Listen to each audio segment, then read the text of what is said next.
Good Friday morning, everybody. It looks like it's going to be a hot one today, August 7th, 2020. Thank you very much for being with us today. So our agenda today, we'll start out with success stories, and I know of 2 landings so far, and maybe we've got more, we'll see. After that, we'll have everybody enter their information for their 30-second introduction so we can get that sent out to everybody this afternoon. Then we'll go on to committee reports, workshops, job fairs, the PIT crew, practice interview success, the interview success workshop. We'll share the career tip of the week, and then we'll have our main event starting around 10 o'clock or so. So for those people, for those people who are on Zoom, please make sure that your full first and last name are on there. That way I can make sure I get you added to the roster. If you need to edit your name, if you're on, when you're on the participant box, when you sort of hover over the microphone and camera, it should pop up with a more option and you can rename yourself. So please make sure that your full first and last name are there to make it easy for me to get everybody added to the roster. If you have questions throughout the event, please enter your questions into the chat box if you're on Zoom, and for those people on Facebook, just enter the information in the comment box. I am monitoring that information and monitoring the feed on Facebook. Please note this event is currently being recorded and is currently live on Facebook. The recording will be on the CareerFW Facebook page and on the Career USA YouTube channel for others to view in the future. By participating in this event, and if you post a comment in the chat box or have your microphone or camera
Did we lose him?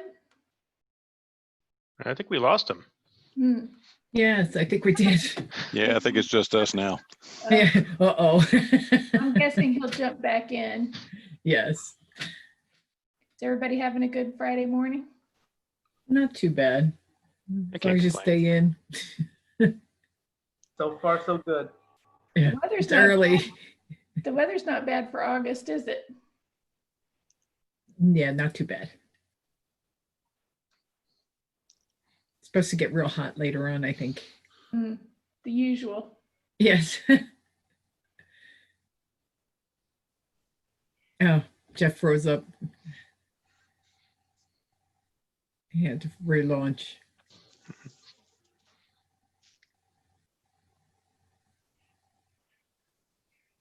Anybody have anything planned for this weekend? Kind of hard to plan things. Yeah, it is. It's true.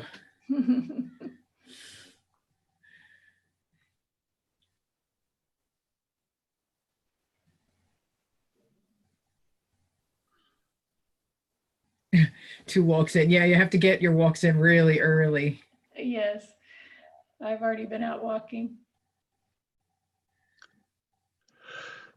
Hi, Mowed Cliff. my yard yesterday in the middle of the day, and I'm paying for it. Yes, you have to do that really, really early. Yeah, Cliff, you should have wore a hat. Yeah, no, believe it or not, I did. Or sunscreen. Exactly. Okay, just want to make sure you knew.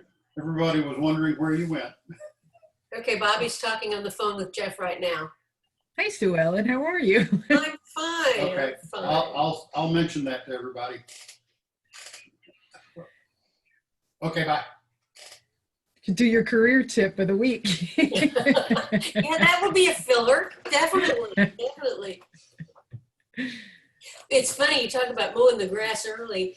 Jeff lost his internet connection Ooh. Oh, man. and he is logging back in now, I hope. Okay. Using his cell phone hotspot. Probably. So did you Anyway, mow your lawn? We sold our house and moved out February 29th, which was just 1 week before all the shutdown. So we're in an apartment now. We don't have any lawn to mow, and it's wonderful just watching those guys roll by on their little machines. Sit in cool comfort. You're like a little princess over there. Oh, absolutely. Yeah.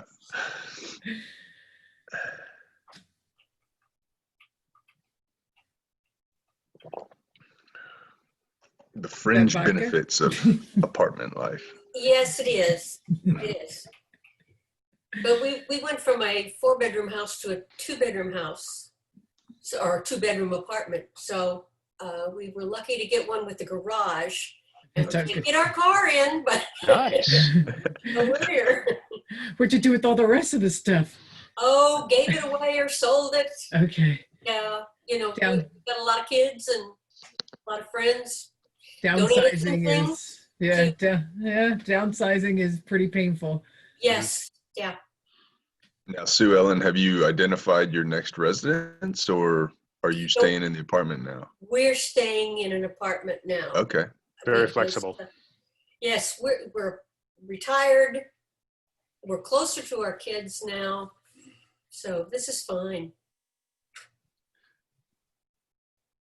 So is it like a senior living place or is it just an apartment complex? No, it's just an apartment complex, but it's in Plano and just really lovely area. I think we're closer to everything now than we were when we lived in Carrollton. So it's very, very nice. We like it a lot. Yeah. I know you can walk into everything. Bless you. Bless you, Lily.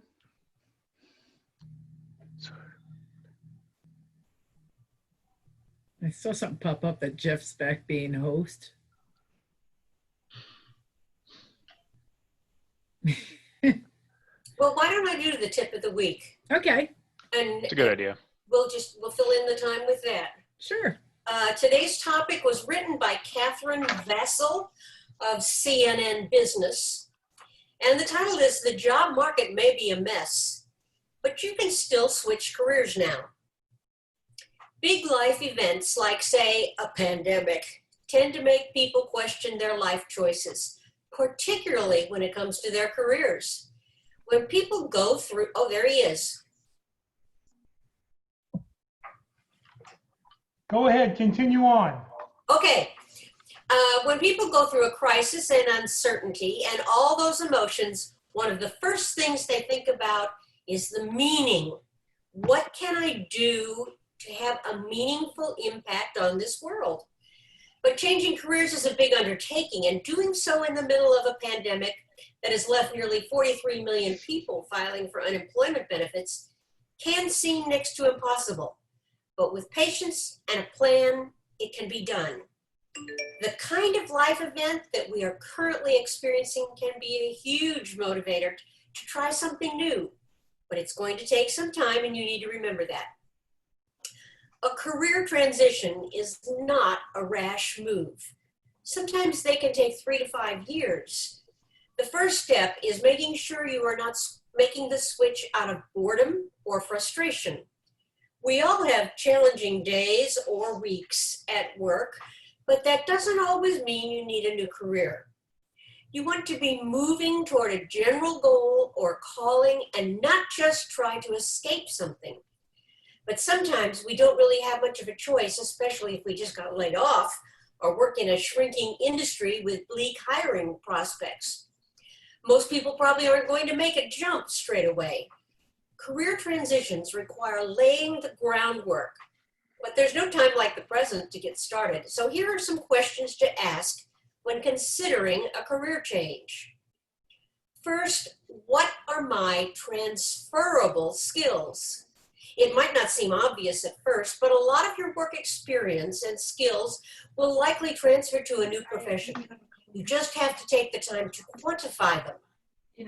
Write down your hard skills like data analytics or marketing, along with soft skills like effective communication and leadership skills, and see where they could line up with your intended career. Having this list will help you hone in on job postings and better pitch yourself to potential employers. Ultimately, you will be pitching your experience as it touches the new career field. You must show how those skills can help a company solve problems and create business. Next, ask yourself, who do I know that might help? Having an ally while you pursue your new career will help you navigate the transition and help you connect with others in your field. To widen your circle of potential allies, join LinkedIn groups. Reach out to friends and family members to see if they know anyone in your future industry and become a member of relevant professional groups. Don't be shy about asking people for informational interviews. Just be clear about your intentions and keep the conversation to no more than 20 minutes. Ask them about their job and really listen. This isn't your sales pitch. When you get off the phone, they will really like you if you let them talk about themselves. They will have a great first impression of you. After the call, follow up with a note of appreciation and ask who else you should talk with to start building your network. Next, ask what skills or qualifications will I need? Some career switches are going to require additional education or certifications that you should take into consideration. It can be helpful to review the LinkedIn pages of people in your desired role to get a sense of their background and training. And with everything virtual these days, there are many online courses, seminars, and training classes available online. Now be honest, ask yourself, why would I like doing this? Just because you like to cook doesn't mean you enjoy being a professional chef. Before getting too far along a new career path, try to get a taste for it by doing some contract work or freelancing. An employer doesn't have to make any big commitment, and you could start showing you have some experience and passion for the new field. To find out opportunities, check out job boards like Side Hustle, SIDHUSL.com, flexjobs.com, or Upwork.com. If getting paid work doesn't pan out, some industries like nonprofits are often looking for volunteers. Raising your hand to help out can shed light on a potential career and also be a great networking opportunity.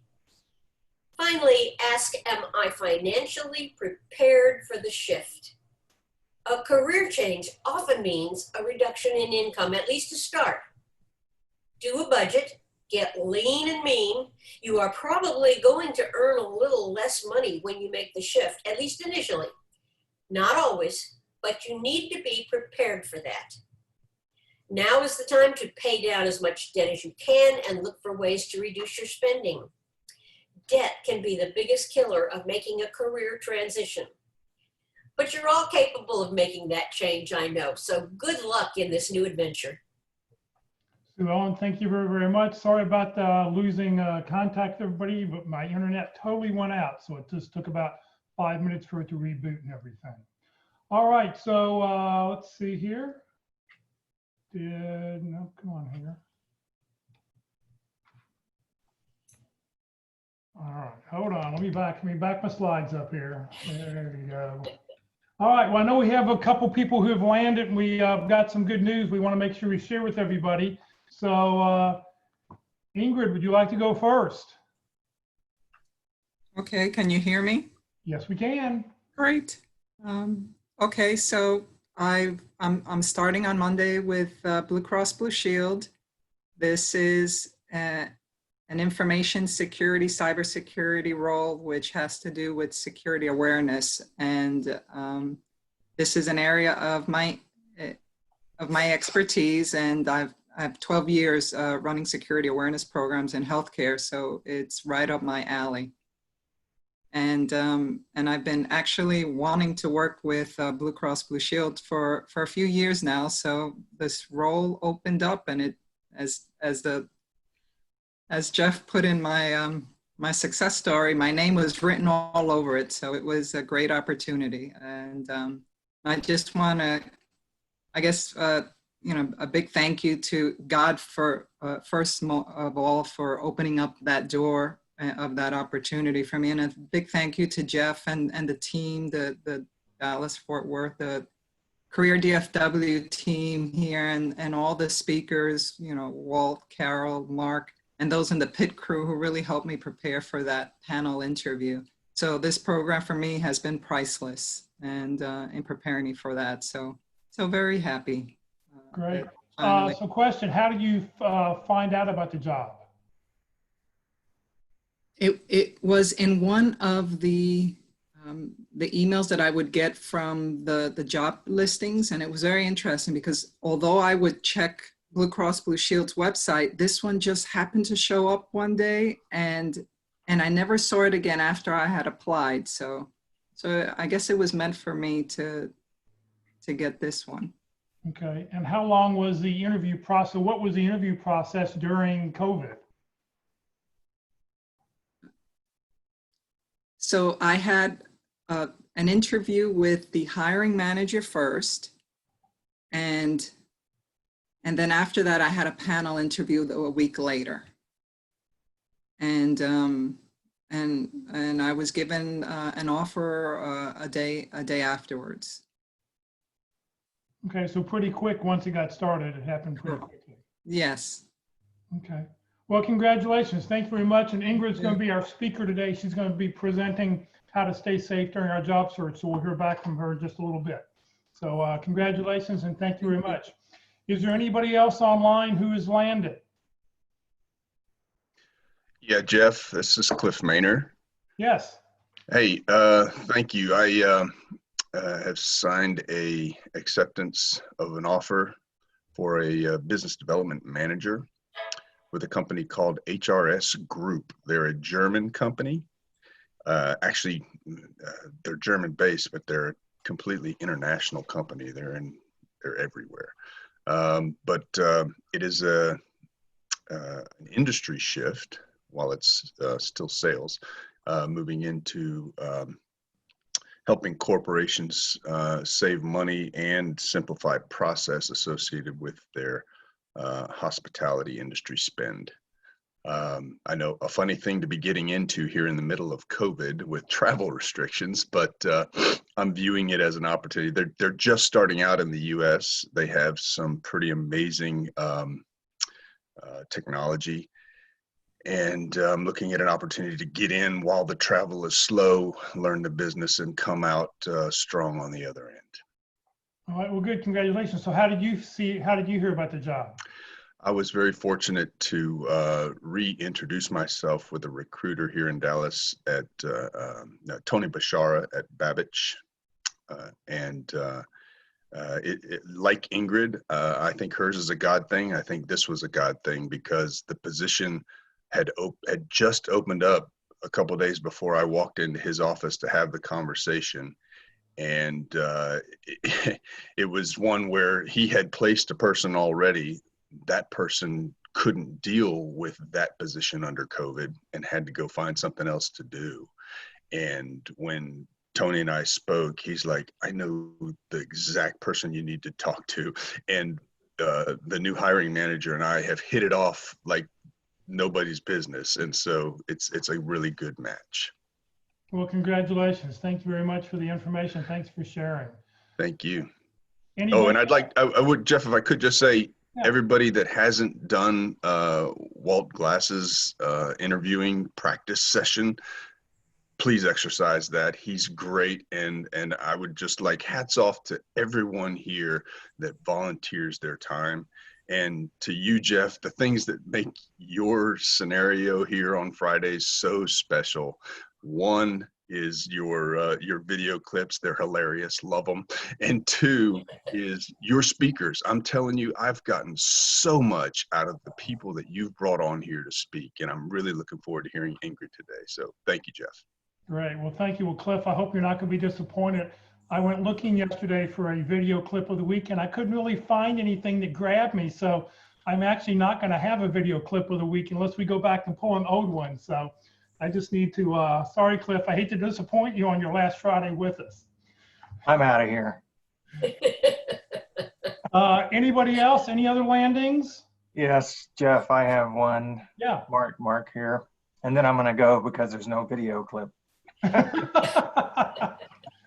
I guess I should. All right, so Sakendra Nalluri landed, and he interviewed way back before COVID, but he's landed. So I just wanted to tell you where he landed, so that'll give you some idea of who's hiring. He landed with USAA. He's going to work remotely. He's an IT business analyst, and he will also have some project management responsibilities there at USAA. So there you go. Yeah, he happened to email me, so that was the other person I had already information on. He had some thoughts at the very end of it. There says, number one, aim for, suggestions for the job seekers. Aim for contract jobs to get converted into full-time opportunities. Number two, having a majority of the preferred skills, experience, and certifications help to land interviews. And number three, he said, apply early. As soon as you see something, don't wait. Take care of it that day. Be considered because, he's been told a lot of recruiters won't look past 40 or 50 applications. So, Mark, thank you very much for that. And I'm glad you pronounced his name because I had no clue how to pronounce that. So thank you very much. All right. What we want everybody to do now is in the chat box, if you will, please enter your name. This is your 30-second introduction. So we want to know your name, put in your phone number, your email address, the positions you're looking for, what kind of position you're looking for, 2 or 3 target companies that we can help you with, and then hit the return key. And then I will compile all those as I do every week, and I will get those out to everybody this afternoon. So if you will do that right now, I need to come up with a little bit of music or something to while that's going on.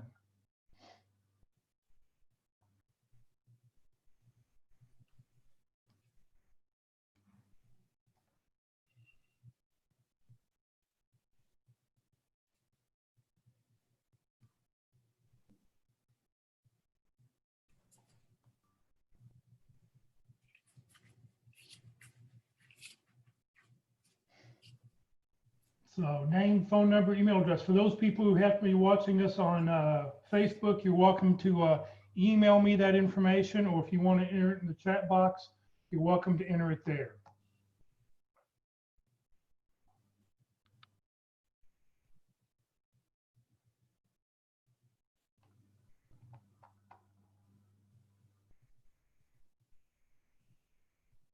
All righty.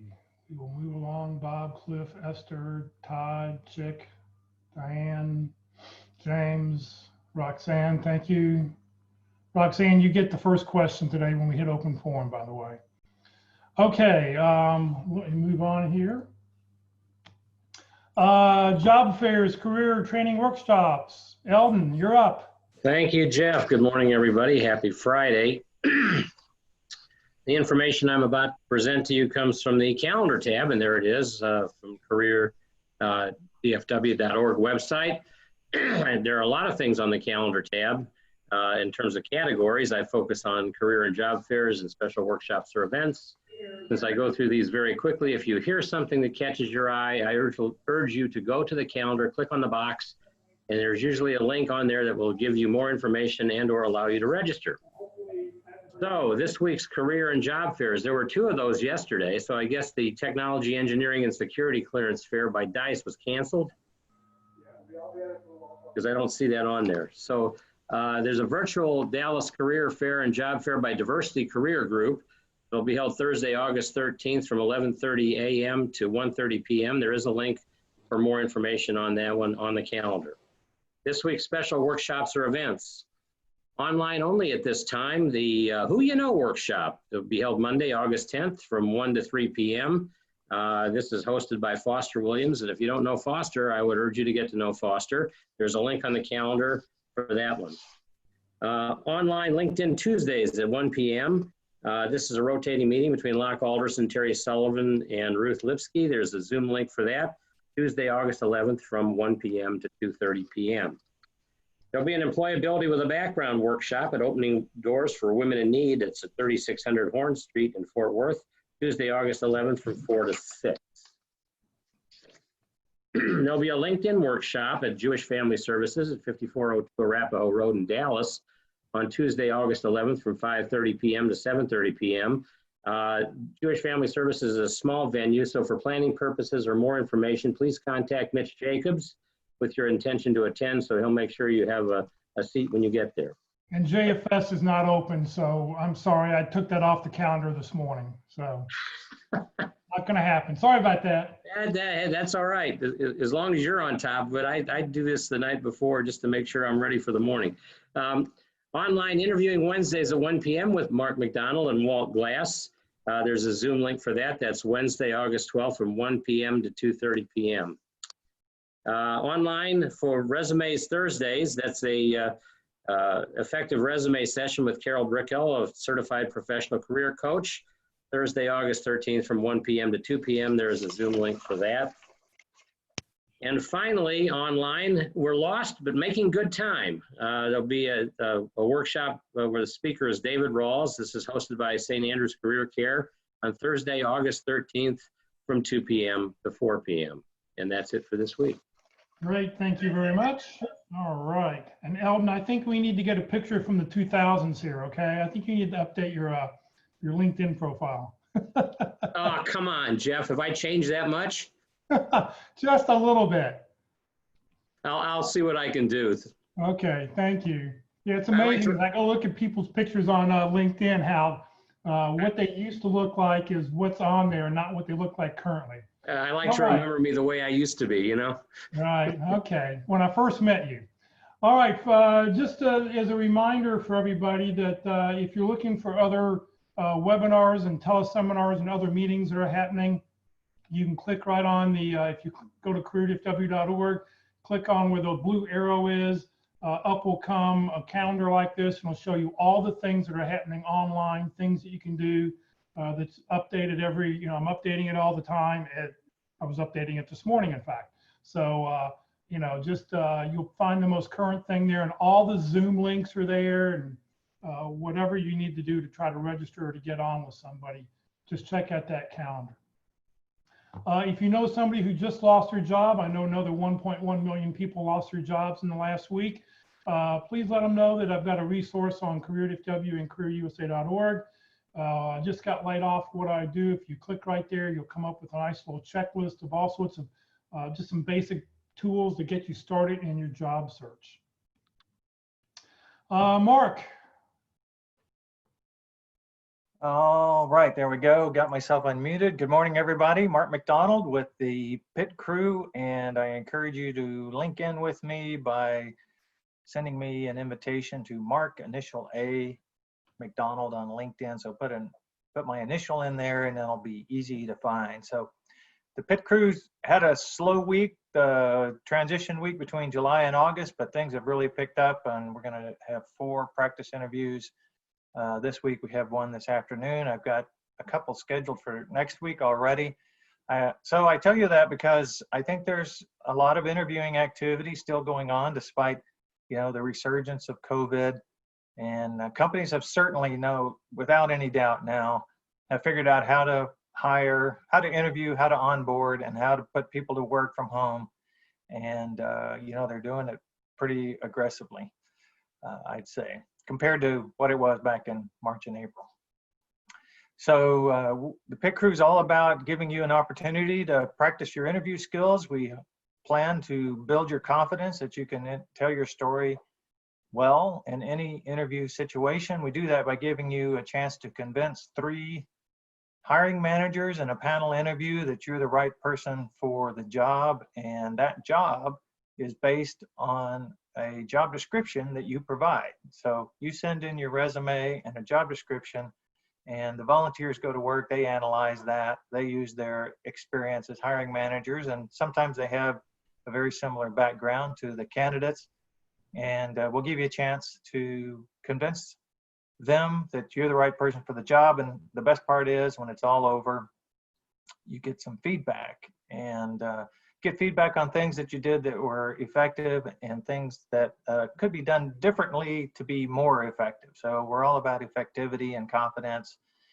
And when you're ready to go, just send in that information plus your availability for the next couple of days. So it takes 2, sometimes 3 days to get an interview set up. So I'd need to know if you send it in today, I'd be looking for it a Tuesday as the first option and then Wednesday as the second option. So I kind of need to know your availability, and we'll adjust our schedules to, meet your availability.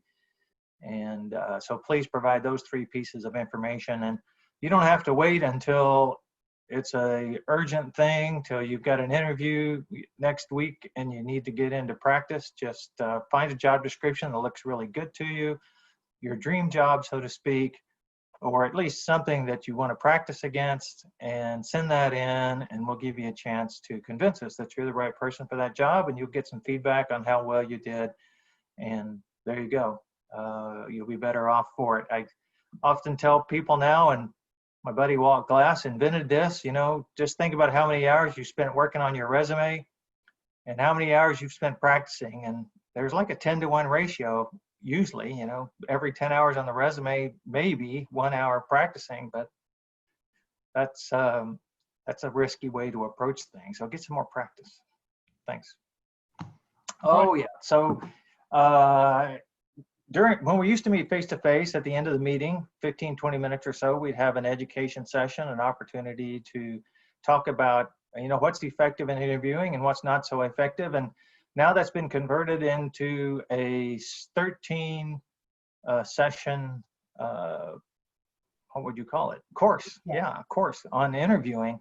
And with Jeff's help, Walt and I present on a new topic every week. Now we're in the second round. So we're the second presentation of the second round. We're going through it again. We've added some new material, and actually it's not so much new. We decided that a couple of things needed to be presented earlier in the sequence. So last week we talked about recruiting and recruiters and how to deal with recruiters in the very first session of the series. And so that's available to be viewed on YouTube, and I guess also on Facebook. Jeff will talk about that. This week, we're going to talk about how to prepare for a specific interview and also about networking. So even if you watched the presentation last time, the first round, there's some new and additional material to be covered. So that's Wednesday afternoon at 1 o'clock. Great. Thank you very, very much. Whoops, let's see here.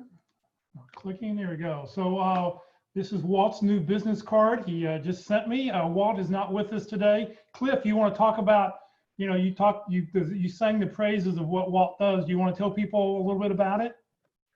Sure, and I certainly won't do it justice like Walt does, but let me just tell you, as an extension of what you just heard about the pit crew, Walt Glass is a little less of a under the gun scenario, and he will, he'll work with you in stepping through the process.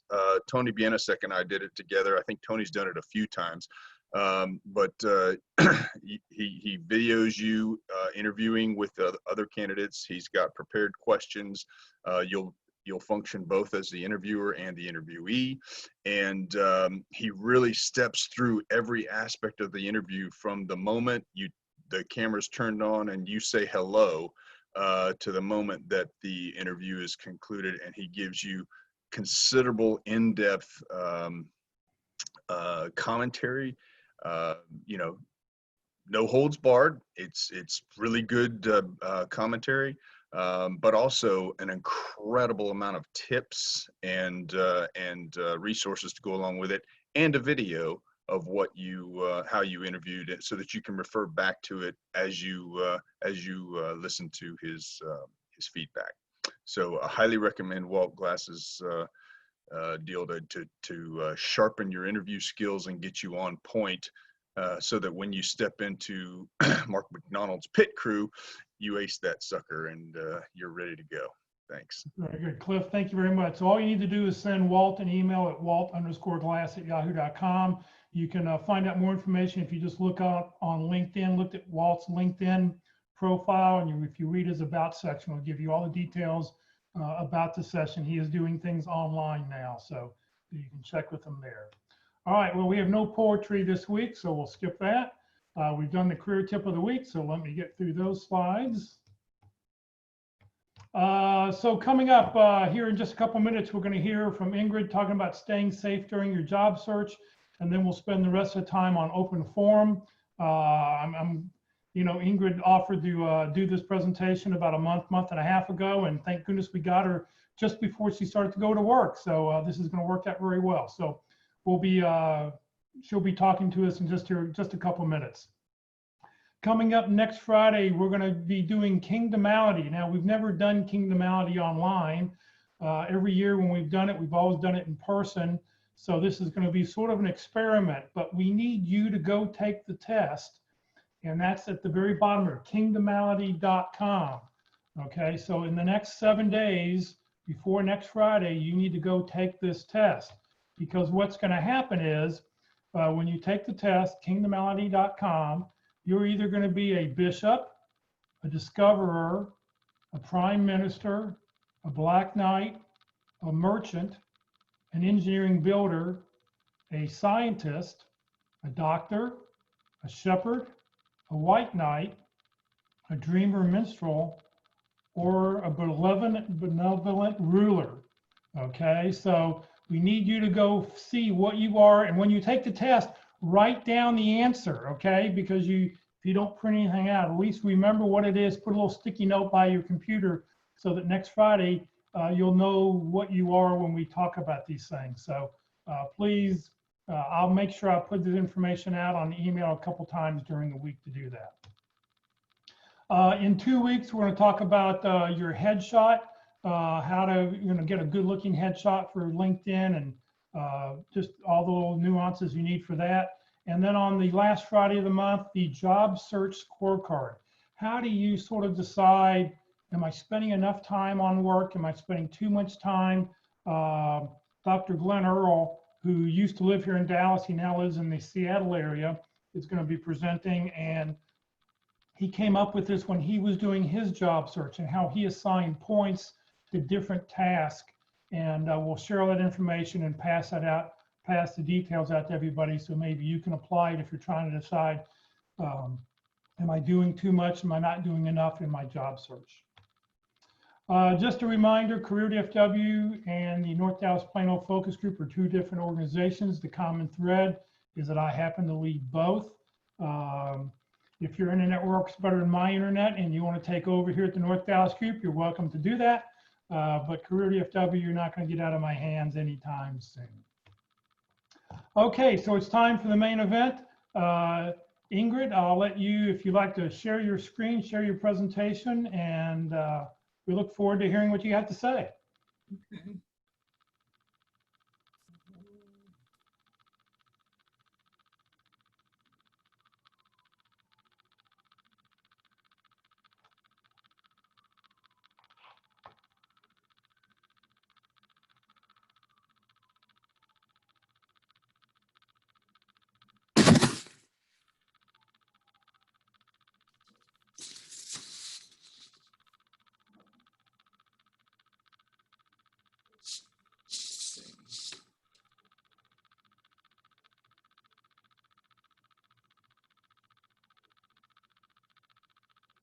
Can you see that?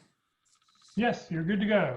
Great. Good morning, everybody. Thank you. And thank you, Jeff, for allowing me to do this presentation for this group.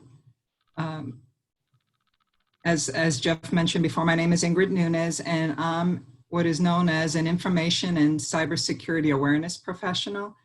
And I learned how scammers try to trick people and to either steal from them or to use them to break into their organizations.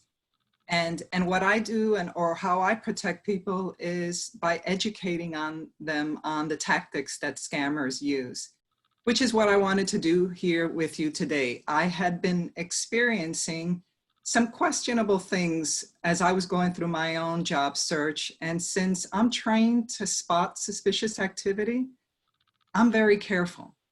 And after researching this topic, I realized that I needed to share some of this information and my experience with this community. So what I'm going to do is I'm going to share with you some information on job and recruiter scams that have been occurring this year, and so that you can stay safe while you are performing your job search online.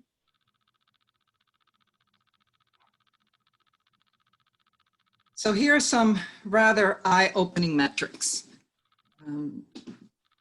Based on the FBI's January annual report, in 2019, the average loss per victim on job scams was about $3,000.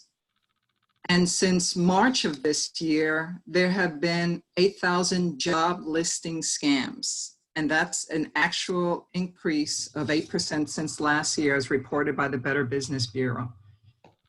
And I wanted to include this as well. Since January of this year, there have been over $40 million lost to COVID-19 scams. And unfortunately, scammers don't stop working because there's a global pandemic. Instead, they've actually elevated their game during this time because people are especially vulnerable due to fear and anxiety. And when we're distracted, we tend to do things without thinking, which is what scammers want. They want you to react without thinking. And we have all those moments in our lives, especially during this time, where we do something and we wonder, why did I do that? And I've caught myself, putting the milk in the pantry or the box of cereal in the refrigerator and going, why did I do that? You're distracted because you're stressed. And this distraction causes you to do things without thinking, so you are more inclined to click on links in suspicious or malicious emails, or go to fraudulent websites, or hand over personal information to a scammer who could be posing as a recruiter. And this is what they want. So job hunting, as we know, is stressful as it is, and especially during this era. But when the job that you want turns out to be a scam, that sense of embarrassment and loss really compounds things, that you beat yourself up and you may lose money and it's not your fault. The bad guys are really good at what they do. And even I have to be on guard to make sure that I don't fall for them. So I included these metrics, especially those for COVID-19 scams, to make you aware that scammers are heartless during these times. And they've increased their use of the COVID-19 as a theme for phishing emails or ads for websites, claiming that they have a cure for COVID-19. And the purpose is to steal your information or download malicious software on your computer. What I've been reading is ransomware. Ransomware is a malicious software that if it's downloaded on your computer, it encrypts your computer, and then they demand a ransom for you to pay for it, or they'll delete everything on your computer. So what I wanted to do briefly in the next few slides is talk to you a little bit about job and recruiter scams that I've seen and learned about, and give you some tips on how to protect yourself and keep yourself safe.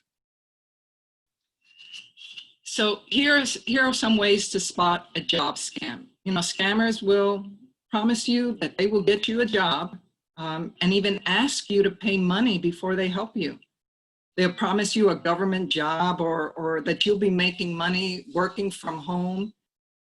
If someone really could help you, they would not promise you these things, and no one can promise you that you will get a job. So you have to be careful with recruiters who are asking for your personal information, like your social security number or date of birth or bank information. It might be that they're trying to use that in order to steal your identity. Suspicious or phishing emails. All emails bearing job offers should be viewed with suspicion, especially if it comes from a free email service. It's most likely a scam. Fake websites. Scammers will recreate legitimate websites by altering the web address slightly, or what we call the domain name. And at my previous company, they attempted something like this where they changed one letter, the letter L in the address, and made it the number 1, which makes it so difficult to catch unless you're really looking. So keep that in mind. And what I did was I gave kind of a little bit of an example, companyname.com. That would be the real web address. But if you're looking at a fake one and the address says company dash or hyphen name, that hyphen has made it a completely different website, and it's not the real company. And with technology today, it is so easy for scammers to recreate corporate websites that look uncanny and real. Job recruiter scams. There are scammers who pretend to be recruiters in order to access your confidential information and your bank account. And I had an experience where I had a quote unquote recruiter who reached out to me via LinkedIn, very excited because claimed that I had all the qualifications for a particular job. And she asked me to send her my resume. And I asked her for her email address so that I could send it via email and I can attach a cover letter. And she gave me her Gmail address. And when I saw that, I said, oh, maybe she made a mistake, and trying to give her the benefit of the doubt. So I asked her, could I have your business email address? And she told me that that was her business email address. And then all of a sudden she unlinks me and doesn't connect with me anymore. So that was an example of an experience that I had with a suspicious recruiter. Why are they not using a company email address? That could definitely mean it is a scam. And speaking about emails, the number one way that scammers try to break into your computer is via email, sending you malicious emails. But legitimate companies have company email addresses. And what I did was I put there the @domain. Domain would be the name of the company email address. And so one of the things that you need to do is not only just check the email address and make sure that it's coming from that organization, but hover over with your mouse over the email address and make sure that there are no alterations like letters or numbers. Because what scammers do is that they do something which is called spoofing. And it looks like a legitimate email address, but when you hover over it and a little window pops up that shows the actual email address it's coming from, it's a different address. And so I gave an example here of, what would be a PayPal email address, Michelle@paypal.com or Michelle@paypal23.com. The second one, the 23 in that company domain, is not a legitimate PayPal email address. So that's, again, another red flag.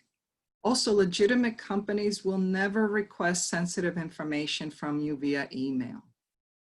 If you, or send you unsolicited attachments, they will normally provide you, a platform where you can safely upload this information if you're actually applying for a job.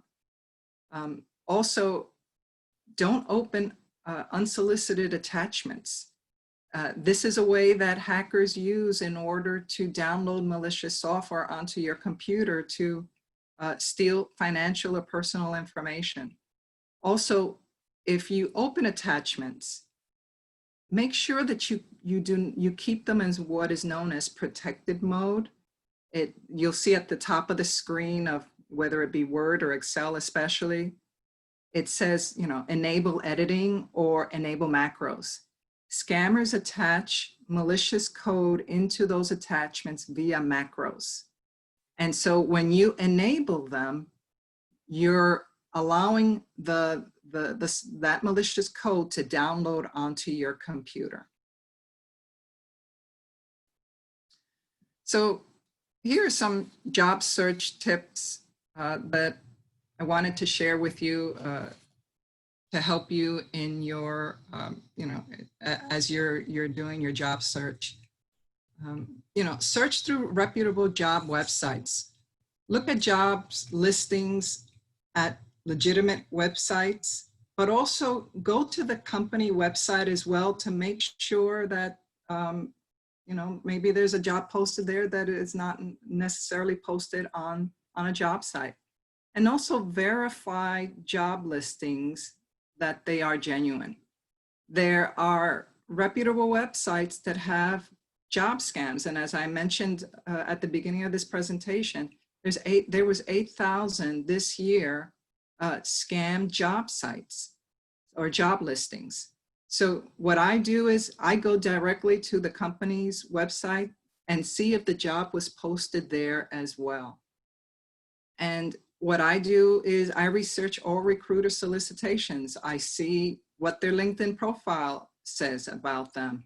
And I will even go to the company to see if their information is within the company, or even on LinkedIn, you can do searches for those folks who are part of that organization and see if their name comes up, things like that.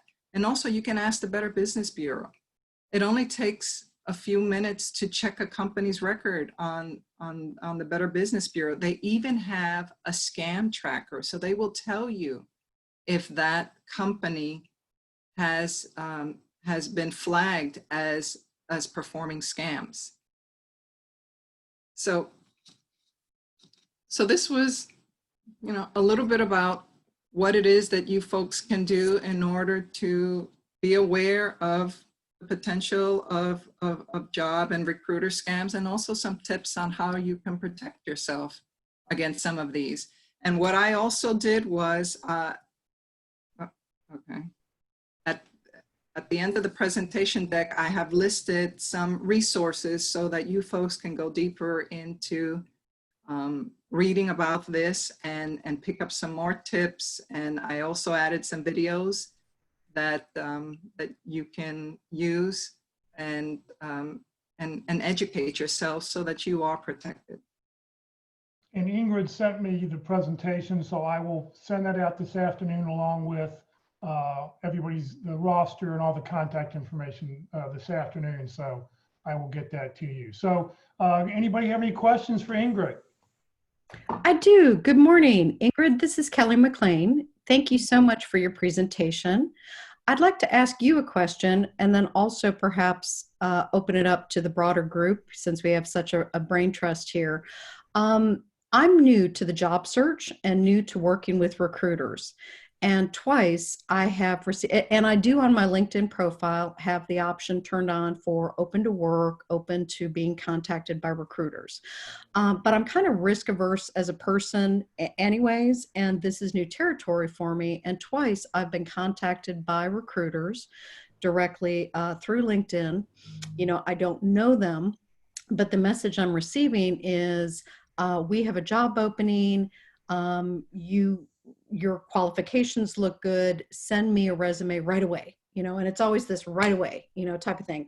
And I guess, again, I'm new to this and it's kind of freaking me out a little bit because I'm like, okay, I don't know you. I don't know what this job opportunity is. You're being vague with the title and you're asking me to send my resume, right away. So I understand this is the nature of the business in job search in working with recruiters, and they are looking for the information right away and trying to fill a position.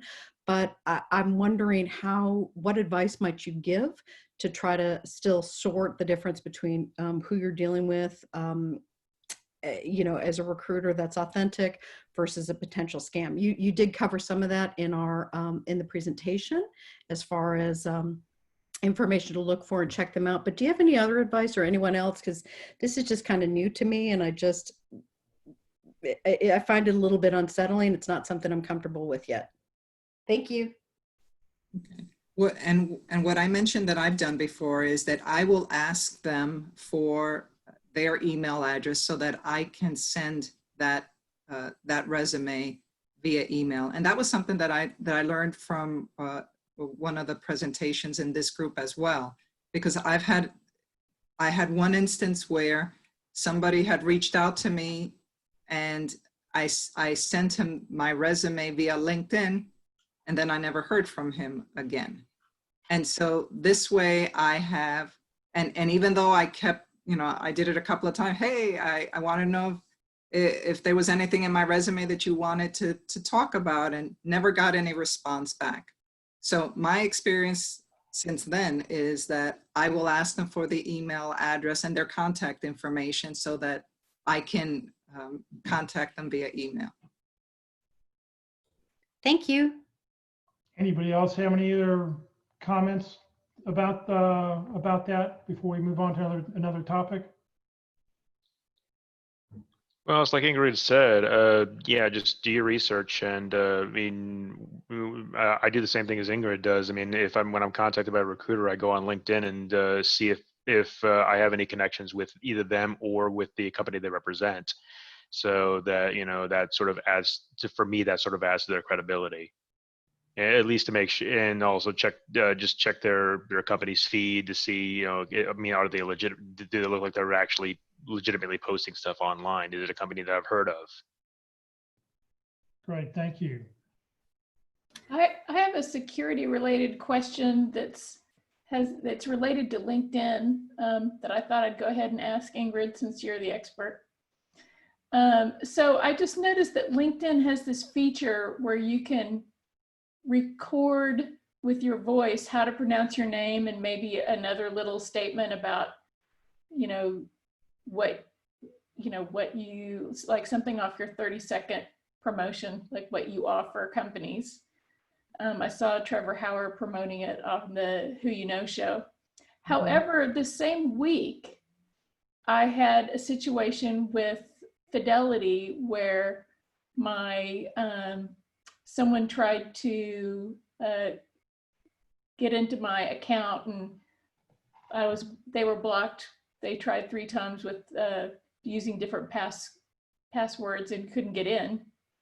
And so for extra security, Fidelity offered me a voice recognition layer of protection onto my account, at Fidelity.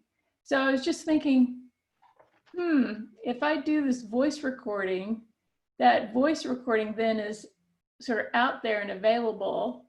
And does that, is that a good idea, considering I've got financial assets that are then now protected by voice? Well, Melanie, let me jump in on that one, because I've been talking about that for the last several weeks since I read about it the first time.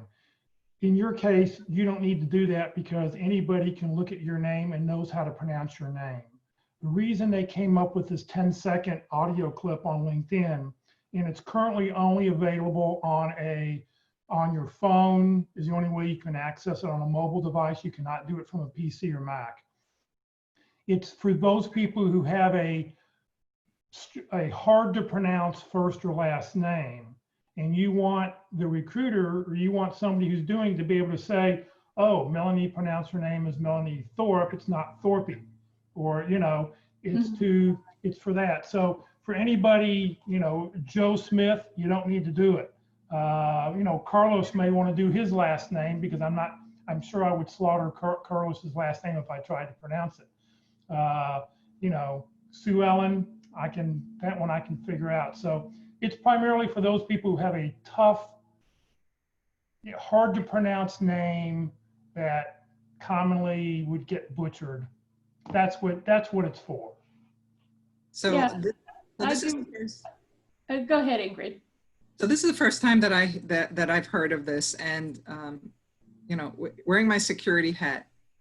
A couple of years ago, there was robocalls that when you would answer, they'd say, "Hi, can you hear me?" And you'd say, "Yes, I can hear you." And the point was they were trying to get that yes to record it so that they could charge you for services, because now they've recorded you saying yes. So anything that records my voice, the hairs on the back of my head just immediately go up, because I know how it can be used against you.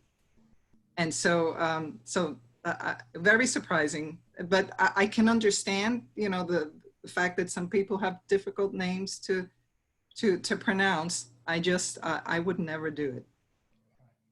All right, thank you. Yeah, also it's voice recognition. It's not pronouncing the name. The extra layer of protection is, I mean, just because someone can pronounce your name doesn't give them access if the voice isn't recognized. Yeah, I don't know. With artificial intelligence, you never know. Right. You have to be more and more careful nowadays. Jeff Miller, you had a question. Yeah, I saw you talking about the people giving just the last four of their social security number. Is that a security issue, or is it the last four of the social security along with other things is where you run into your security issues? Sure. But all types of financial information.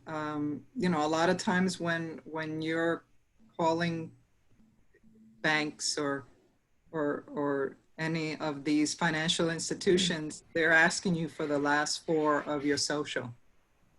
So they can piece together all of these bits of information. And sadly, also, and without going deeper into even social media, a lot of times we share a lot of information on social media that can be taken and pieced together to, you know, to be able to use it to, you know, perform identity theft. So it's, you know, whatever bits of information that have to do with your identity, I don't share it. Great. I have one more question. Hi, Ingrid. This is Kelly again. This is in regard to mobile, and I know that there might be a lot of information around this topic, but my just curiosity question is, just as you've talked about phishing and scams that can come via email in multiple methods, I'm wondering about mobile, and I'll give you a quick example. In the past month, I've received 2 strange text messages, and at least on my iPhone, I kind of get like a preview of them. And so I thought, you know, there's just, when you get that, you know, spider sense, like you said, the hairs on the back of your neck kind of sticking up, I'm like, you know, this just doesn't seem right. And it's obviously not something I can quickly identify, nor something I, you know the person or requested. So I just went ahead and proactively deleted them. But should we also be on guard and concerned regarding what can come through electronically via our mobile device as well? And are there any resources around that that you might suggest we take a look at online, or something you might suggest? Thank you. Yeah, absolutely. Text phishing is another form of phishing. And what I do is, when I've received those, I will block the number. Never click on any links of people that you don't know. And in the resources tab that will Jeff will send to you, there's the FTC has some great information on that, that you can go deeper into. You know, I think it's, yeah, text phishing. I think, I don't remember the technical term right now, but text phishing.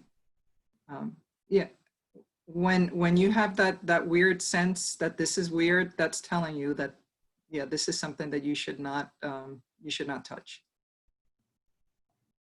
And I think also one other thing, you know, when you're on a cell phone and you're looking at, like, you checking your emails either through Apple Mail or using the Gmail or Yahoo Mail app. When there's a link there, you have no way to be able to hover over that link and see if it's valid or not. And I know that I will never, ever click on any email link until I can go to my PC or Mac and then take the mouse, hover over it, and then look in the lower left-hand corner and go, all right, so where is this really going to? Does this look like a valid address? And Excellent. you've got to be very, very, very, very careful. Excellent. That's exactly what you should do. Now, if you get an email, you're on your mobile phone and it doesn't look right, do not touch it. Wait till you get home, just like Jeff said. That's actually what we tell folks to do. Yeah, and if you haven't done it, when you get a link, you can hover over, just put your mouse on top of it and then look in the lower left-hand corner and see, is it the exact same thing? Because a lot of people now want to use those well, not now, for a long time, have been abbreviating and putting down shorter URLs. Personally, I will not do that, anything for Career DFW or any of the Zoom links, because I want you to be able to sit there and compare and go, yep, it's the same link, okay, this looks valid. People have suggested, oh, you need to go to abbreviated URLs and stuff. It's just like, from a security standpoint, if I abbreviate it, you have no idea where it's going to. That's right. That's absolutely right. I mean, they have websites that you can go check to see where the link is going, but not everybody knows that. And why make it difficult? Do you have recommended, tell me about, so different browsers, what browser do you mostly use? I tend to use Edge and Chrome are the ones that I use. But I also, connect with VPN, and so those are added layers of security that I have. And and antivirus software, you should have that on all your computers to protect you. All those layers just help protect you against the scammers. There was, if you consider the fact that if you get an email that is suspicious or phishing, and your antivirus is able to block it and remove whatever attachments are in it before it gets to you, I mean, that's priceless. Something that I tell people is, whatever you have on your computer, how much are your family pictures worth if they were to disappear? And whatever you're paying for, software to protect it, it's worth it. Right. Ingrid, this is Nina Yancey. I have a question. So how do you feel about the two-factor authentication? Always. Anytime that you can apply two-factor, that's the best way. Should you always select the send a text to my phone option?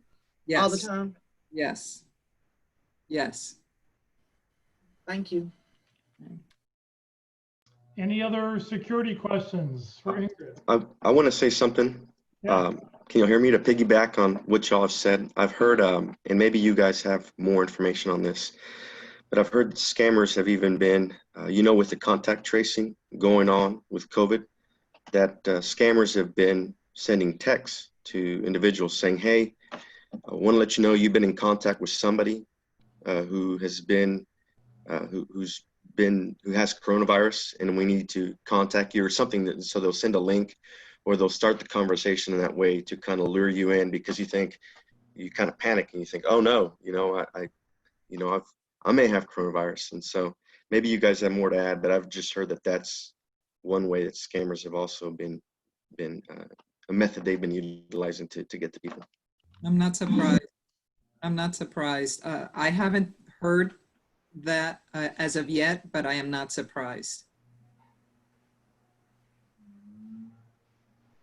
Anything else? Any other questions for Ingrid before we move on?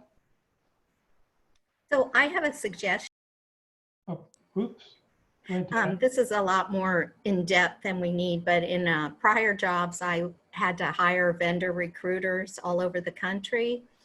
And I would go to the Secretary of State website for that state and either put in the business name or like the owner or the president, and I would get more detail and also see if it was a legitimate business. And in my sense, it was to hire preservation contractors, you know, to work at the properties. And sometimes I would see that, you know, they had bad marks against them, or their incorporation had failed. So that's just a little bit more to check on. I'm so sorry, we got contractors in today. Good suggestion, Tina. Thank you. Checking the Secretary of State thing. All right, anybody else? Yes, someone had suggested NordVPN, and I guess this is for Ingrid. Is there any reason to lean towards one brand of VPN versus another? Because I'm seriously considering getting a VPN. I use Norton Symantec. Okay. They have a bundle, and that includes VPN. Okay. So that's what I use. I just use the generic security that comes with Windows. I mean, I haven't really gone for anything else. I just want to add on a VPN. Yeah, I use Norton's antivirus and the VPN. They have a bundle of security features. You know, you can do I guess there's a search you can do on, you know, antivirus or VPN, best software. And Norton tends to be part of that list of recommendations, so. Thank you. Brenda, did you have a question? Yes, I did, but it may not be pertaining to this, but I think it may be. Anyway, I was going to ask about password protection. Excuse me. I was told that I need to probably install and use Dashland Password Manager. What do you think about that? I'm leery of that. So that's something that password managers is something that has been recommended to be used, especially if you have a hard time remembering passwords or you don't have a system, and a system is not sticking the password on your computer. That's not a system. But you should. No. None of these are passwords. None of these are passwords. So that's okay. These are not passwords. These are recommended websites to go to. So the recommendation that has been popular is to use password managers. And so, yes, I've heard of Passlane. That's one of the ones that are up there as recommended. Thank you. Sure. Anybody else? Any other security questions? I have a comment on passwords. Okay, Bob. One of the things we don't think about is if you're mugged in an alley somewhere and someone takes your wallet, they're probably not going to be the same people who are going to be trying to crack your password. If you're just, you know, just not that technical, put your passwords on a piece of paper in your wallet. It never stays near your computer unless you're near your computer and you seriously have access to it. Now, security experts will tell you that's a bad idea. I say it's an idea that is one step better than putting them on the bottom of your keyboard. The reason I say that is so many people will not go through the extra step of using a password manager. So if you're not going to use a password manager, stick it in your pocket. At least it's near you and it's not near your computer when you're not near your computer. So, you know, it's a low tech, low security way of just saying, I'm not going to forget my passwords. So that's an interesting view. The only thing is that if it falls out of your pocket, but a lot of times we have different sites that we have passwords for, and one of the things that in the security world we recommend is you have different passwords for different sites so that if, you know, for instance, if your bank is Chase and heaven forbid Chase gets a breach and they download all the passwords and they have access to your one password. Well, if they go to the other websites that are financial or anything of that nature, if you're using the same password everywhere else, they got you. So with the password manager, it randomly changes the passwords or different passwords for different sites so that you don't have one password for every site. And instead of passwords, there's an expression that we recommend that you use is a passphrase, which is easier to remember, you know, where it's a sentence, you know, maybe it's a sentence of a song that you like, or you know, I like red balloons in May. And within that sentence, you take the first letter of each word, you throw in where there's an I, you might throw in the number 1, or where there's an the word for or an F, you throw the number 4. And that you'll be able to remember much easier than some of the passwords that sometimes that we tend to use. So that's another option as well. Good suggestion. All right, well, Ingrid, thank you very much. Like I said, I'll get her presentation out to everybody this afternoon. What else would you all like to talk about? We've got another 40 minutes to go. We can talk about whatever it is you want to talk about your career, things you've been seeing, questions you've got. If you want to just raise your hand, or if you just want to unmute your mic, go ahead and unmute your mic and ask away.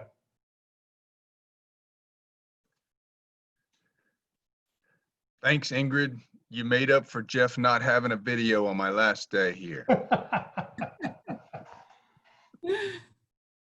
Your mission, everybody out there, is to find a good video for next week, okay? Yes, Jeff Miller, question. Yeah, I got a question on resumes. Something I've been going back and forth on is at the top of your resume, some of my resumes have just had Dallas, Fort Worth as my address. And now I've been hearing that I really need to have my actual address. So I'm kind of going back and forth and decided I'm just going to shoot it out to the audience here and see what their thoughts are. Well, technically, you don't want anybody to find out where you live unless it's just your city, state, and zip code. So you don't need your street address. It's city, state, and zip. Yeah, the exact, and what we teach every Thursday is no street address, city, state, zip. If if you live in Prosper, and people may not know where Prosper is, if you want to just put down DFW or Dallas Fort Worth, you can do that. A lot of recruiters do search by zip code. I know some will put in because they want to find people who live within 20 miles of where their office is, if they were actually working in an office, because they probably don't want to find somebody from Roanoke who wants to drive up to McKinney every day. So, zip codes are important. On LinkedIn, you definitely want to have your metro area because that's a higher search term than putting in Dallas. Put in Dallas Fort Worth will search better. But on a resume, city, state, zip is all you need. That's what we teach on Thursdays.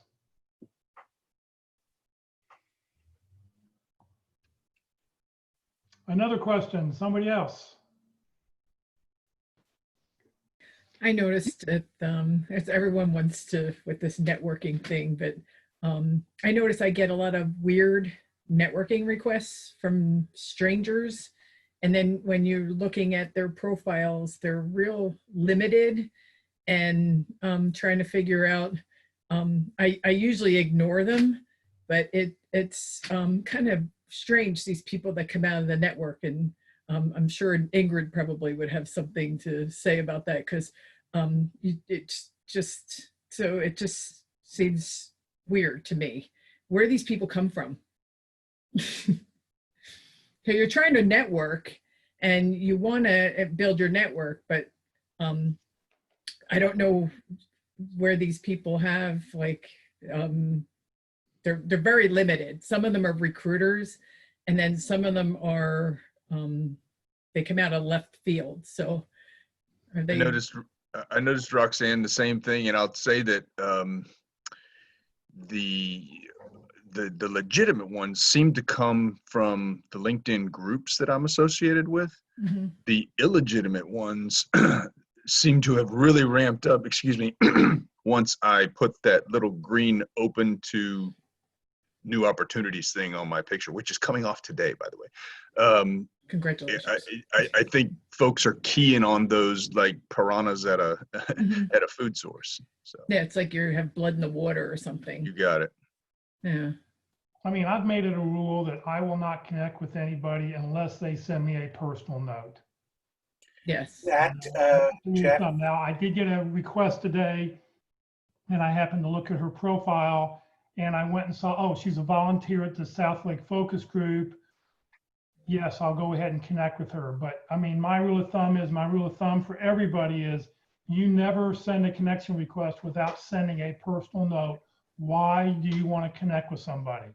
And I probably have 70 or 80 people in my to be looked at pile, which I'm not looking at because there's no personal note. That is a very good thing, Jeff, because I've had a lot of connections that claim to be in my field, working in my field, and want to connect. And as soon as I connect with them, they try to sell me something. So you have to be very careful on LinkedIn because there's a lot of targeting going on, like somebody just said, especially if you're ready to work on there or something like that. A lot of people are trying to target you to sell you stuff that you might not necessarily need. And if I do, they send me a personal note and I do accept, and then they do try to sell me something, I just delete them immediately. I go back and get rid of them because it's not who I want it's not what LinkedIn's for. Tony, you have a question. Yeah, good morning, Jeff and everyone. My question is about social media and, for example, Facebook. I understand that recruiters and hiring managers are not supposed to be looking at that, but I hear they do. Any advice in terms of, limiting that or kind of just thoughts about that in general? Comments from anybody? There are ways that in social media you can set it to private so that it's not public, so that they can't necessarily find you through a search, a Google search. And, my opinion is social media is something that a lot of people do look at, and you should be careful what you're posting on there, because unfortunately it can be used against you. Right. There probably was never a candidate that I ever looked at that I didn't go Google them, Facebook them, because, I want to see if I'm going to interview somebody, even for the practice interview team, when I'm conducting interviews, I will go through and I will Google them and Facebook them and just see what's out there, because, if we can ask the question to break them, it's like, hey, you got to be prepared for this kind of thing when you get for a real interview, because people will look. So yeah, you just need to know security settings. Listen, if you're on LinkedIn and you're looking for a job, you make sure that your profile is wide open.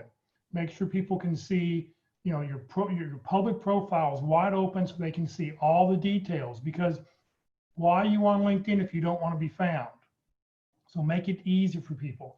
Now, once you get a job, and if you're a recruiter and you don't want people to be bugging you because you're a recruiter, okay, then you may want to close down your profile. On Facebook, I think you need to be real careful. I mean, you want your friends, maybe friends and connections only, to be able to see your photos and your other connections and stuff. Yep. Thanks, everyone. Louise, you have a question? Yes, good morning, everybody, and congratulations to Cliff and to Ingrid. And Ingrid, thank you for your great information this morning. It's super helpful. I have a couple of questions. One is a quickie for Sue Ellen.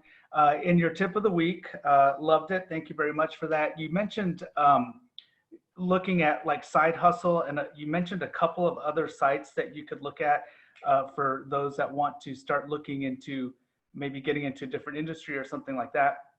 Could you either put in chat or let me know what the other two websites were besides Side Hustle? And my other question is regarding the my situation is I really don't know how to handle this. I'm a finalist for a job opportunity. I'm the top two candidates for a position. I have 2 more interviews next week. I'm hoping to nail this job. In the meantime, I was contacted by a recruiter who is a specific recruiter for different firms around town. And he's submitted my portfolio, created my portfolio and submitted it to another firm for me to start the interview process. So I'm kind of torn between, I really am hoping to land and all my efforts are going to landing this other position, but I don't want to miss an opportunity to interview for this other firm, especially because it's a recruiter that only works exclusively with this company. So I feel a little bit guilty about having him do the portfolio and put all this effort and energy into getting me into an interview process. Does anyone have any suggestions or tips of what I would say if I land this other job? What do I say to this recruiter to drop out of that process? I don't have a bird in hand yet, so I don't want to close the door, but I don't know how to handle that or what to say if and when that time comes. Okay, Sue Ellen, we'll let you go first. I'm going to direct you to the website because I've already closed out my article that I read. Go to the website and look for tip of the week. And when you read through that, you will find those other 2. None of them were names that I was familiar with, but they were suggested in that article. So that's where you can find out what they were if you miss writing them down. Thank you.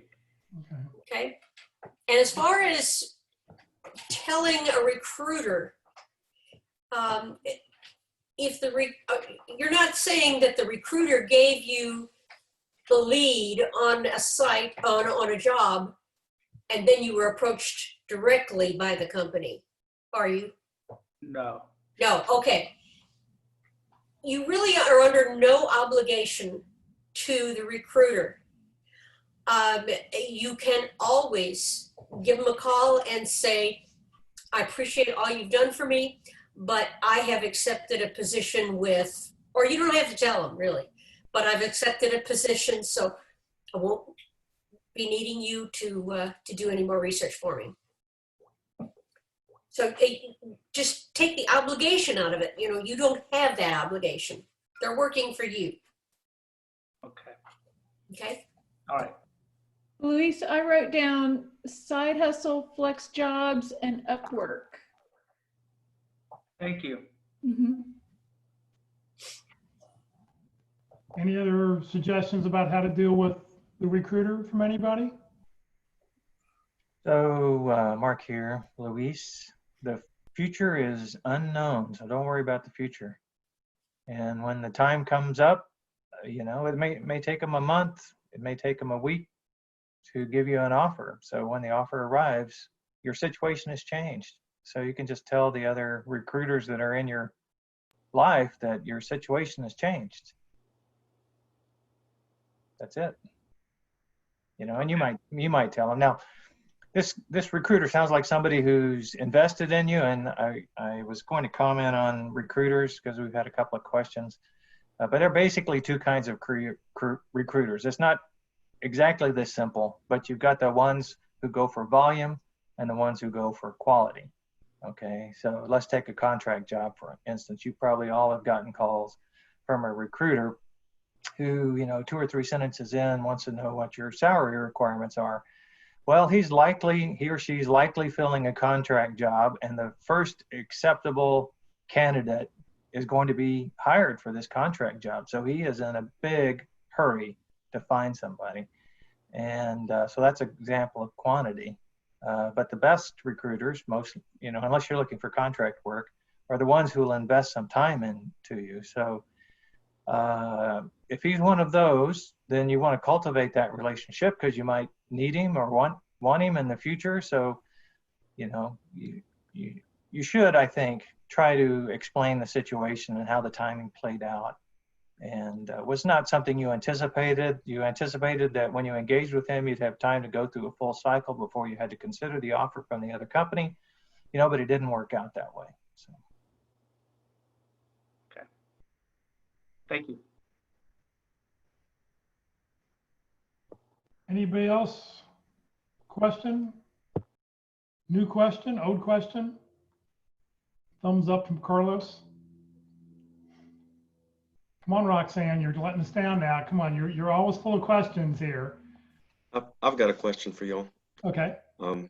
So I've been on unemployment, excuse me, for 3 months. And so I've got a little bit of unemployment left to receive.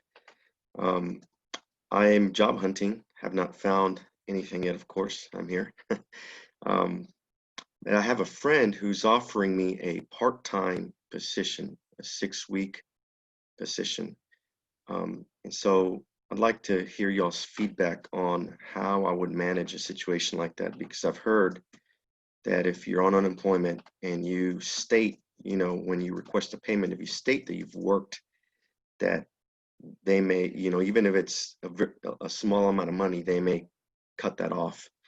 And I don't want that to happen. So if y'all have any tips on how I could navigate something like that, since it would only be something short term, it wouldn't be something, it's not a position, it's just, he is described as something about 6 weeks long, full time. 1099 or W-2? I don't know. We haven't talked those details out. He's waiting on a contract getting signed to start the project. I believe it picks right back up after you finish that 6-week gig. So whatever is left is still yours and will continue until you run out. That's what I heard last time. Carlos? Tina, you're muted. There you go. Sorry. Whoop, muted again. I had a filler job when I first went on unemployment in March of 2019. And I was worried, and it was just at the theater, Grand Prairie, random, whenever I signed up or they needed help.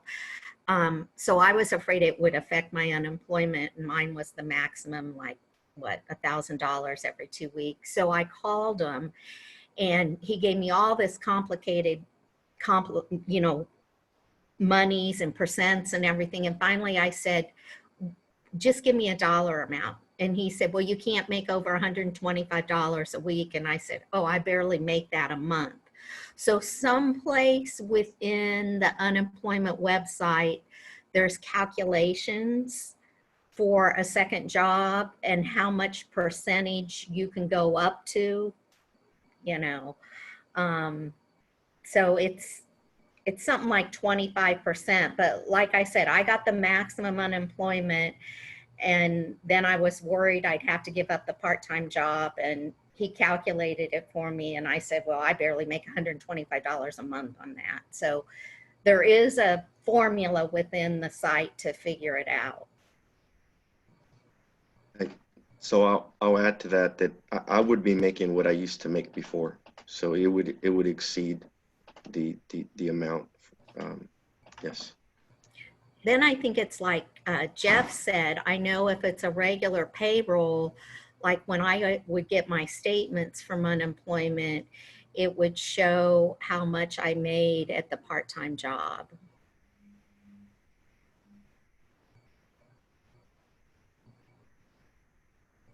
Yeah, that'd be a tough, I know it's tough to get hold of anybody at TWC right now, but that would be I would try to reach out to them and ask them Monday or this afternoon, see if you can get hold of anybody and, get some information on how that works.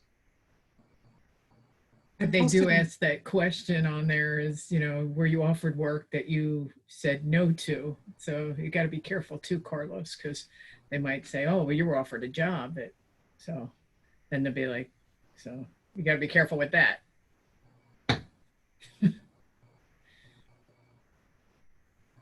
Yeah, then somebody told me last week that all you have to do is take a job for a day and have them let you go, and you can go back on your unemployment. That sounds way too easy to me. So, Well, I think that my understanding is that I think is how it does work, that you would go back on that prior company's, not the one-day company, but the prior company, because you still have money in the pool for that prior company, that's what you'd be able to go back to. But I would get some verification before I would do that.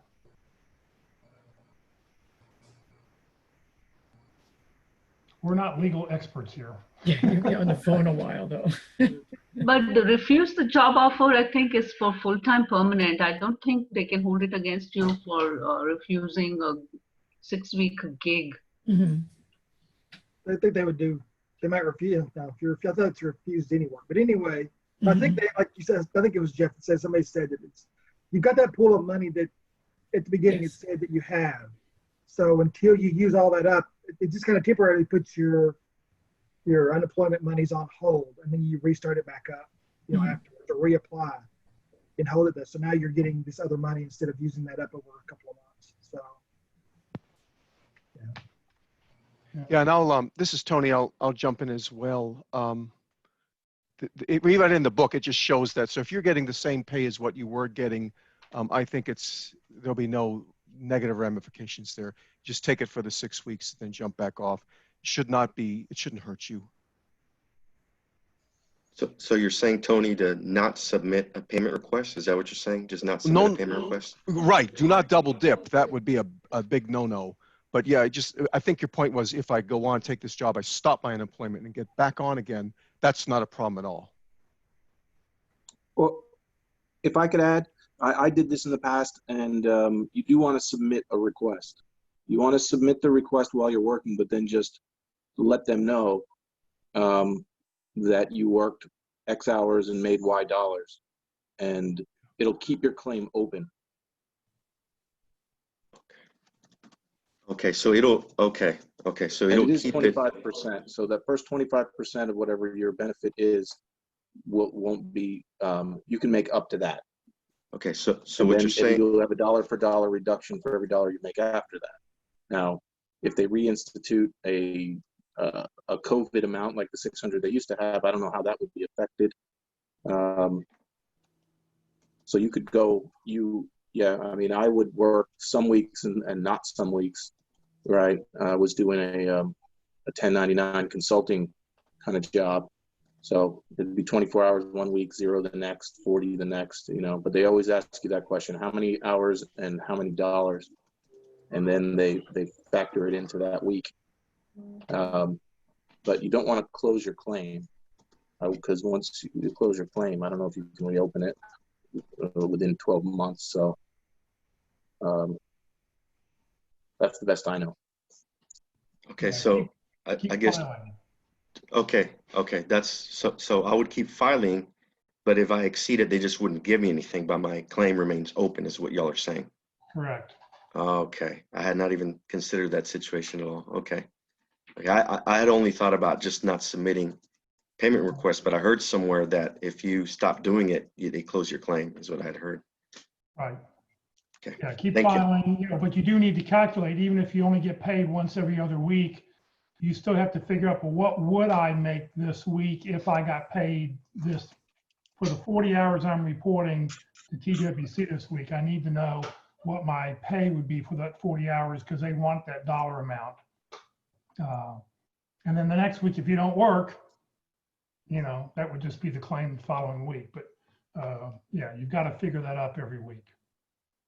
Yeah, and just recently, my claim, I was denied for 8 weeks because of a severance that I received. So I started receiving in May and then stopped receiving and just this week got paid again.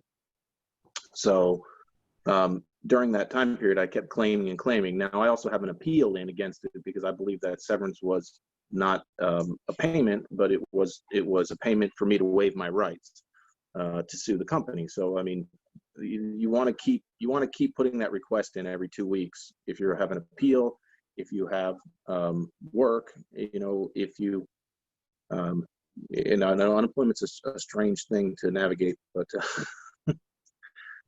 you want to keep making that request so your claim stays open. Yeah, and if they do send you, if they do decline, if they do send you a decline notice or whatever, always appeal. It's always worth appealing at least one time, because I hear more people will win the appeal the second time it goes through. Well, I was hoping anyone had some information on that, because I appealed and it's been 8 weeks, and I call the number and it doesn't connect, right? Not even a sound. I call all the other numbers and it sends you down a voicemail chain to hang up on you. I've written the email to one email, I got some automated thing back, and wrote to another one called appeals@TW, and the appeal doesn't show up in my list. And I have an email confirmation that says your appeal was submitted, and that's it. And I haven't heard a thing. I can't get any information. So, I mean, that's 8 weeks, and that was 8 weeks when they had the 600. So it's a lot of money hanging out there. And I can't get even the slightest response from anyone on. Right. Well, Peter, I've heard the best thing to try to do is, you know, you've tried to reach out to TWC. Hopefully you've got a list of documentation. Contact your state or Senate representative, whoever your state representative or your Senate representative for your area is. Get hold of that person, send them the details. I hear that you will usually get a phone call from somebody at TWC within a couple days. So, you know, use your elected officials to help you in this case. That's crazy that you have to go that route. I mean, I know they're getting swamped, but if they could just upgrade their technology a little bit, it would at least show up in my list as pending. But it's not even showing that. And right. And the phone number doesn't even connect, the one that they say call about appeals. So yeah, they're swamped, but all right, that's a good thought. Yeah, I mean, it will get you through. But I mean, you got to think about any state that had at the point, you know, before all this COVID hit, you know, we were at 3 or 4% unemployment. Things were going along just fine, and now all of a sudden we're up to 20% unemployment. No system can handle it. I mean, you know, that's just you know, just think if that was happening to the airlines, where they only had 3 flights a day to Chicago, and now all of a sudden they need 30 flights a day to Chicago.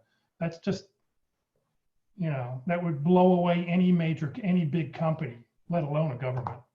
So. All right. So I think mine's Michelle Beckley. So I'll send her office an email. Yeah. All right. Thank you. And the details, give her all the details, and just go, I'm just trying to get some, you know, can you help me? Yeah. I mean, I'm not even saying that they wrongfully rejected my appeal. I'm just saying they haven't even looked at my appeal. They haven't even started it. Right. So I have no idea. Right. Thanks. You're welcome. All right, something else we can, another question for somebody.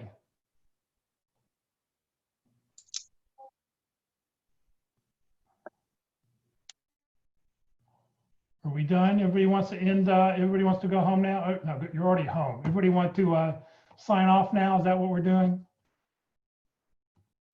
Are we done? Everybody wants to hit the pool this afternoon. Is that it? We want to go mow the lawn in the middle of the day. Yeah, we want to pull a cliff. Yeah, you missed that, Jeff. We want to get sunburn on our head. I do have a tree I have to cut down, so. It's bad for your grass. You know, just know that your grass doesn't want it either when it's hot to be cut. You want to do it in the morning or the evening. We don't have nice lawns like Cliff.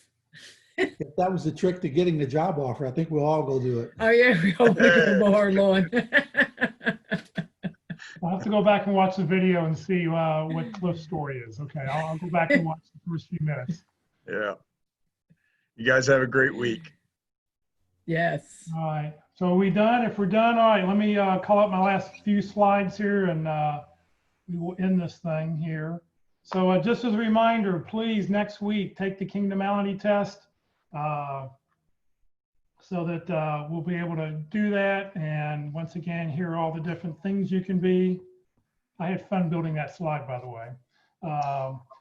Just next Tuesday, our LinkedIn presentation at 1 o'clock on Tuesday will be Locke Alderson.